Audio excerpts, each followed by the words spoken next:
Olá pessoal, sejam muito bem-vindos ao canal. Hoje eu vou falar sobre o conceito de resistência térmica. O conceito de resistência térmica é bastante útil porque ele permite que a gente represente a transferência de calor num processo de uma forma bem simples. Desde que essa transferência de calor ela seja unidimensional, sem geração ou consumo de energia e que aconteça em estado estacionário. Além disso, as propriedades do sistema no qual a transferência de calor está acontecendo, elas têm que ser constantes, tá ok? Bom, dito isso, vamos definir o que vem a ser resistência térmica. A resistência térmica é definida como a razão entre uma diferença de temperaturas e a taxa de transferência de calor que resulta devido a essa diferença de temperaturas.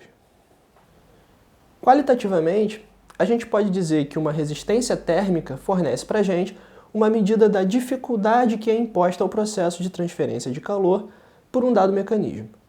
Então, a gente pode definir diferentes resistências térmicas, onde cada uma delas vai estar associada a um mecanismo de transferência de calor. Sendo assim, a gente tem uma resistência térmica condutiva, uma resistência térmica convectiva e uma resistência térmica radiante. Agora, o mais interessante é que a gente pode associar essas diferentes resistências térmicas para modelar um determinado processo de transferência de calor. E essas associações de resistências térmicas são o que a gente chama de circuitos térmicos. Na minha opinião, o conceito de circuito térmico fica mais claro se ele for ilustrado através de um exemplo. Então vamos lá. Vamos começar imaginando que um fluido quente esteja escoando sobre uma superfície plana e transferindo calor por convecção para ela. Então, para ser transferida, essa quantidade de calor vai sofrer uma resistência imposta pelo processo de convecção. Agora, e se essa superfície que recebeu o calor do fluido for uma das faces de uma parede onde a outra face está a uma temperatura menor? O que vai acontecer? O que vai acontecer é que o calor transferido pelo fluido vai ser transportado de uma face para outra, dessa parede, por condução, sofrendo uma resistência térmica condutiva. E se tiver uma parede de outro material em contato com a parede anterior? Então, o calor que sair da primeira parede vai ser transportado através da segunda parede, também por condução, e, portanto, vai sofrer uma resistência térmica condutiva também. No entanto, como as duas paredes são feitas de materiais diferentes, as resistências térmicas condutivas dessas paredes também vão ser diferentes. Por fim, se na superfície externa da segunda parede a gente tiver um fluido frio escoando, então o calor que for conduzido através da parede vai ser transferido para o fluido por convecção, sofrendo resistência térmica convectiva. Como nada foi falado nem sobre a natureza dos fluidos, nem sobre o escoamento deles sobre essa parede, então eu supus que as resistências térmicas convectivas são diferentes nesse caso. Bom, essa associação de mecanismos atuando em sequência é o que a gente chama de associação em série. E fazendo uma analogia com circuitos elétricos, a gente pode definir uma resistência térmica equivalente, que contabiliza os efeitos de todas as resistências que existem no nosso processo. Dessa forma, a gente reduz o nosso modelo a um circuito que a gente chama de circuito térmico equivalente. Um tipo diferente de associação de resistências térmicas acontece quando a gente tem dois ou mais mecanismos de transferência de calor atuando simultaneamente sobre uma mesma região. Isso é o que acontece, por exemplo, quando a gente transfere calor por convecção e por radiação ao mesmo tempo para uma dada superfície. Então, se no exemplo anterior a gente também tivesse transferência de calor por radiação de uma vizinhança para a primeira parede, a resistência térmica radiante teria que ser levada em consideração. No entanto, como a radiação e a convecção atuam simultaneamente e sobre a mesma superfície, as resistências térmicas radiante e convectiva não podem ser representadas em sequência, como antes.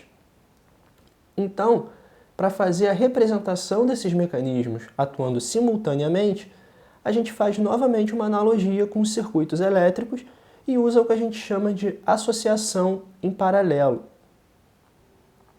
Nesse caso, se a vizinhança que troca calor por radiação com a superfície e o fluido que troca calor por convecção com essa mesma superfície estiverem a uma mesma temperatura, então a gente também pode definir uma resistência térmica equivalente para essa associação em paralelo.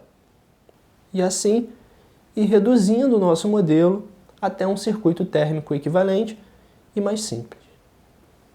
Bom, para finalizar, agora que a gente já sabe os fundamentos para modelar um processo de transferência de calor por circuitos térmicos, a gente precisa saber como calcular as resistências térmicas associadas aos mecanismos de condução, convecção e radiação.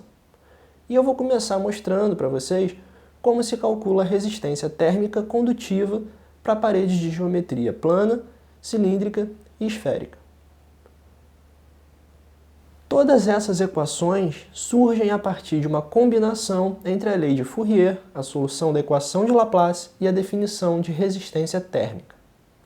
Quem tiver curiosidade pode conferir o desenvolvimento de cada uma delas na referência que eu vou deixar na descrição desse vídeo, beleza? Vamos passar agora para a resistência térmica convectiva. A resistência térmica convectiva depende do coeficiente de transferência de calor por convecção e da área de troca térmica, sendo calculada de uma forma bastante simples. Por fim, a gente tem a resistência térmica radiante. A transferência de calor por radiação é um processo bastante complicado e que depende de muitas variáveis. No entanto, se a superfície do sistema for muito menor que a superfície da vizinhança com a qual ele troca calor por radiação, a gente pode calcular a resistência térmica radiante de uma maneira análoga ao que a gente fez para a convecção. Bom pessoal, nesse vídeo de hoje eu procurei dar uma visão bastante geral sobre o conceito de resistências térmicas. Então provavelmente vocês vão sentir falta de um detalhe ou outro. Então se vocês tiverem alguma dúvida relativa ao conteúdo do vídeo, vocês podem deixar na caixa de comentário aqui de baixo, tá ok?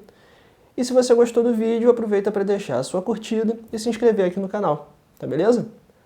Bom pessoal, eu vou indo nessa, um abraço para vocês, até o próximo vídeo, tchau, tchau!